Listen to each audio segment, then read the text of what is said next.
Welcome back to my channel, Automatic Works. Ang topic natin ngayon mga sir is tuturuan ko kayo o paano maglinis ng throttle body at servo ng Mitsubishi Galant.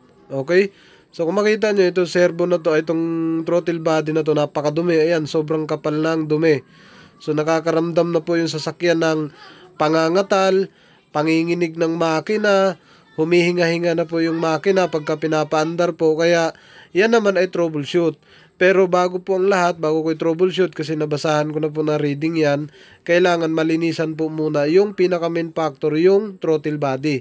Kasi nandyan po ang kanyang IACB, idle control or servo ang tawag sa mga Mitsubishi Galant. O ito na po, natanggal na po natin.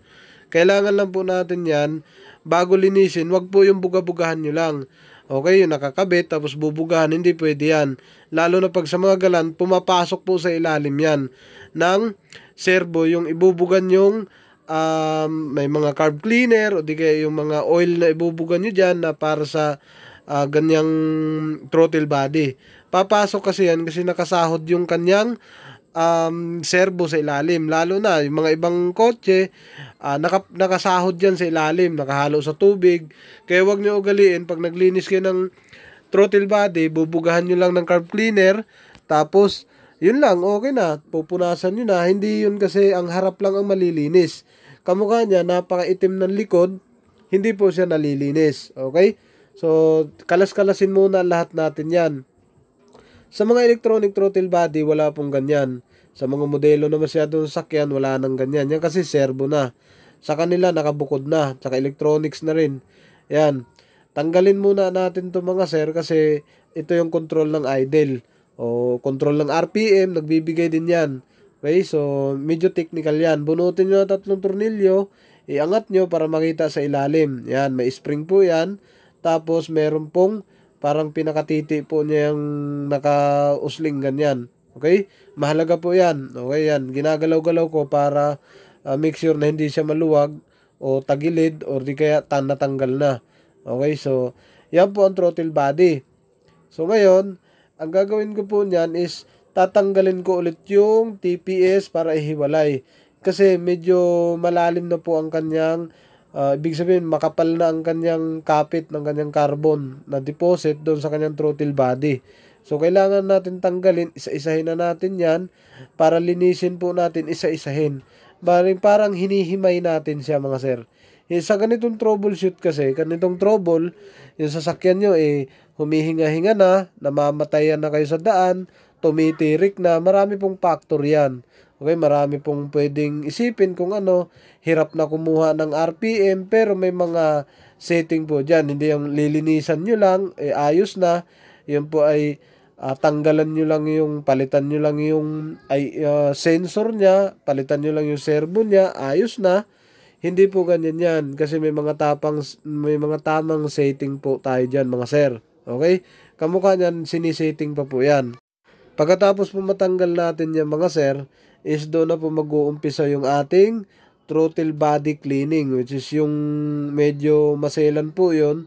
Kailangan lang naman natin ng gumamit ng toothbrush or ano man pwedeng gamitin, basahan, or ano man pwedeng mas mainam na gamitin para sa throttle body. Okay? So, dyan po mga sir, medyo matigas kasi yan dahil matagal na yatang hindi nabubuksan. Kaya sobrang dumi, sobrang kapal ng carbon deposit. Yan po, natanggal na siya. Yan ang carbon deposit sa likod. Halos hindi na makita yung throttle body. Yan. Okay, natanggal na natin yung servo. Yan na po yung servo niya mga sir. Okay, yan. Yun ang buo ng servo. So, malaki po ang trabaho niyan sa sakyan. So, yan, pwede nyo i-adjust yan. Pwede nyo tingnan kung gumagana pa ba siya, tumataas pa ba, bumababa pa ba, nagsasara pa ba, nagbubukas pa ba. Okay, kaya tinitingnan ko, sinisilip ko kung bumubukas pa, sumasara pa. Ngayon kung bumubukas at sumasara pa naman, so dito na tayo sa cleaning. So ito, tanggalin ko lang tong ilalim na to para masulit ko o masinop ko doon sa pinakailalim yung lilinisan. Yan. Meron po itong spring. Yan po yung spring niya. So, sa ilalim, may plastic pa po yan. Yan. Ayun, nahulog yung plastic. Okay? So, yan. Ililinisin po natin lahat yan. Ingat po kayo dyan sa paglilinis mga sir. Dahil pagbalik po natin yan, may mga tamang settings po na binibigay dyan. Yan, hindi ko po alam yung setting niyan. Basta may tinatandaan lang po ako. Kunyari, bago mo siya kalasin, guguhitan mo na siya, tapos tatandaan mo na, ika-capture mo na yung natandaan mo, para pagbalik, mabilis na lang po siya. Okay? So, kayang-kaya pong i-DIY yan. Kung gusto nyo mag-DIY yan, maglagay lang kayo ng planggana, tapos yung planggana, lagyan nyo lang ng gasolina, tapos maglagay kayo ng toothbrush.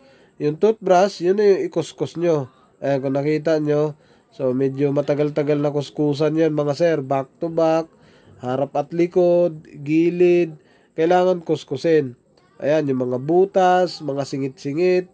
Kasi kahit saan yung mga tama niya ng mga carbon deposit, yun talagang simutin mo lahat, tanggalin mo lahat yun para hindi na magkaroon ng problema o magkaroon ng bara sa hangin na dadaanan dyan sa ating throttle body. Okay? So, make sure naman, pag naglinis po kayo nyan, nakatanggal po yung mga electronics na nakakabit dyan. Kasi kung nakakabit dyan yung mga sensors, electronic parts, magkakaroon po ng diferensya yun kasi papasok sa loob. Liquid yun eh. Yung liquid papasok sa loob, baka magkaroon pa ng discrepancy, magkaroon ng grounded, magkaroon ng masiselan na mangyayari. Kaya kailangan nakakalas siya. Ang lilinisan mo, which is yung mechanical lang. Yan, kamukha niyan.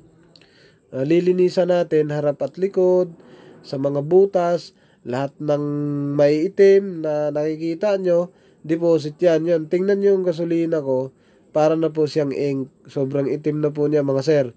Ngayon kasi, ang gagawin ko po dyan is double cleaning ako dyan. Pagkalinis ko po niyan ngayon, kung nakita nyo, mamaya makikita nyo yan, dahil sobrang dumi, hindi po kaya. Okay? Hindi po kaya. Kung siguro, kung marami kang gasolina dyan, pwede mong punuin yan. Tapos, pagka puno, lublob mo, para ka lang nag-deep fry ng manok nun, ng fried chicken. Yan. Yan ang dumadaan yung tubig, yung nililinis natin. Yan, dyan dumadaan yung tubig, hangin, yan, dumadaan. Okay, kaya siguraduhin natin na walang mga kalakalawang, walang mga carbon deposit para hingang-hingang maganda ang sasakyan yan. Ayan ang pangalawa. O, nakita nyo, pula ang gasolina, cleaning na po ulit. O, second, yung una dapat masulit mo rin, pero dapat hindi naman lahat kasi masyadong itim na. So, pag masyadong itim na, tapon mo na, tapos lagay ulit, linis ulit yan, kamukha niyan. Yan yung servo, nilinis ko na, pangalawang set na po niyan. Para napakakintab, wala na pong dahilan para madumi. Kung madumihan man siya, matagal na po siyang madumihan uli. Ayan, harap, ganun din ang paglinis, ganun din ang procedure, harap likod, para ka naglinis ng kung may ano ka, yung mga starter, ganun, para din ganun ang paglilinis, yan o. Alright, so yan, kuskus, lahat ng butas, titingnan mo, hihimayin mo, tingnan mo yung mga technical na parts, yung mga talagang, yung nakikita nating meron siyang pumapasok na kaunting hangin, may mga pumapasok siyang tubig, may mga pumapasok siyang kuryente, yan yung mga butas na yan, tingnan natin, kung may mga umiikot ba dyan, may nagro-rotate, merong nagko-close, nag-up and down, tingnan mo yan. Kasi baka pagbalik mo, pag hindi mo siya matandaan, baka magkaroon pa ng ibang problema ang iyong sasakyan. Kaya dapat, tingnan maigi. Sa lahat ng mga naka Mitsubishi Galant, okay, malalaking makina pala to. Kaya yan. Okay, so hindi na gaanong maitim yung ating gasolina. So next naman, ibalik natin yung ating throttle body. Kasi masyadong maitim yung kanina. Tapos yung mga parts nung ililinisin din natin yan. Yung parts nung servo, yung spring, kung makita nyo, linisin din po natin yan. Tapos, ilagay natin sa malinis na basahan. Okay? Yan po, yung blade, linisin natin, kuskusin natin maigi, is-isin. Tapos, bakit gasolina ang gamit ko mga sir? Dahil ang gasolina po kasi quick dry. Tapos, malakas siya kung tumanggal ng mga dumi-dumi. Hindi ka mukha ng diesel, matagal siya matuyo, tapos pagka ilinis mo, hindi gaanong nakukuha yung mga itim-itim talaga. Maliban lang kung ipi-pressure washer yan. Yan naman kasi hindi ko na kailangan ipi-pressure washer yan. Gawa ng yung pyesa lang naman yan, kaya naman ng toothbrush yan. Kaya yan lang ang ginagamit ko. Ayan o, nakita nyo kanina sobrang itim.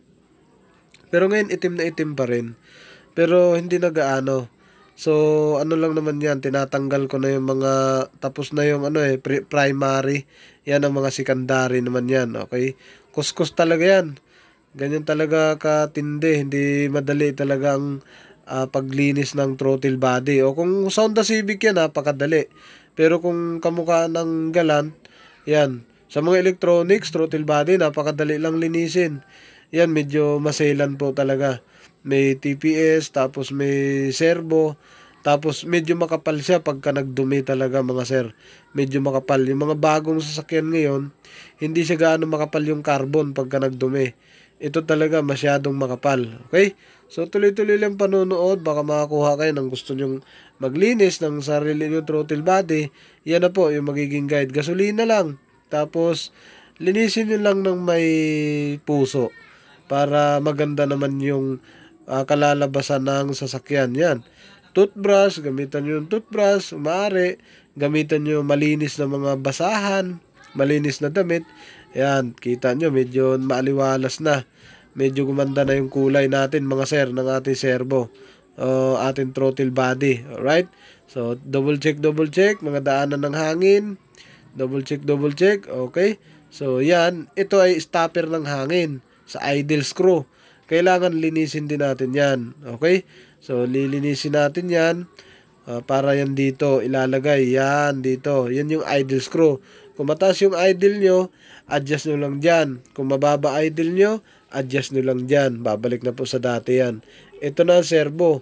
Okay, sa servo, meron po yung stopper sa ilalim. Yan. Yung kulay puti. Sa taas naman, may daanan ng tubig. Ito yung mounting niya. Okay, may daanan ng tubig sa gilid, yung kulay brown. Sa taas naman, daanan po ng hangin. Harap likod po yan, daanan ng hangin. Harap taas. Yung taas, hangin din po dyan. Sa ibaba, hangin din po yan, dumadaan dyan mga sir. Okay? So, kailangan sinupin natin, tapos ingatan natin kasi baka mabasag or magkabaluktot. Mabaluktot yan yung pinaka servo niya, mahirapan na po tayo magbalik. Okay, so napakadali lang paglinis. Yun lang, may gasolina ka lang, WD-40, tapos may basahan, may toothbrush, yan na. Pero itong isa, yung motor na yan, wag niyong linisin yan ng gasolina. Kaya hanggat maaari, punas lang yan. Wag niyong linisin yan ng, yan, buga, pwede yan, bugahan. Basta gasolina, hindi ko ina-advise dyan na ilinis nyo mga sir. Dahil pagka yan ay ginamitan nyo ng gasolina, baka hindi yan tatagal. Okay? Mga sir, dahan-dahan lang po kayo pagsalpak niyan. Okay? Huwag niyong persahin kung hindi naman kasya. Pagka kaya na, sa kanyo idiin. Okay? Kusa pong papasok yan. Tapos, sa kanyo ngayon lagyan ng tornilyo. Alright? Kung makikita nyo, yan na. Nakakabit na yung ating TPS. Madali na lang siya. Malinis na po. Ayan, tingnan nyo. Yan yung pinaka napakadumi kanina. Malinis na. Ayan. So, kulay na lang niyan yung sunog. Pero wala na po yung mga carbon deposit. Yan TPS. Pagkabago kayo magtanggal ng TPS, IACB sensor, lagyan nyo ng marking para pagbalik, hindi po kayo mahirapan. Alright? So, yun lang po yung topic natin ngayon mga sir. Sana meron po kayo natutunan. Okay? Ibabalik na po natin ito mga sir sakyan. Ito na. Ayan na. Tingnan natin sa liwanag. Okay? Smooth. Okay. Napakaganda. Okay? Tara. Kakabit na po natin to. Automatic works. Mabuhay. Salamat sa pag-subscribe.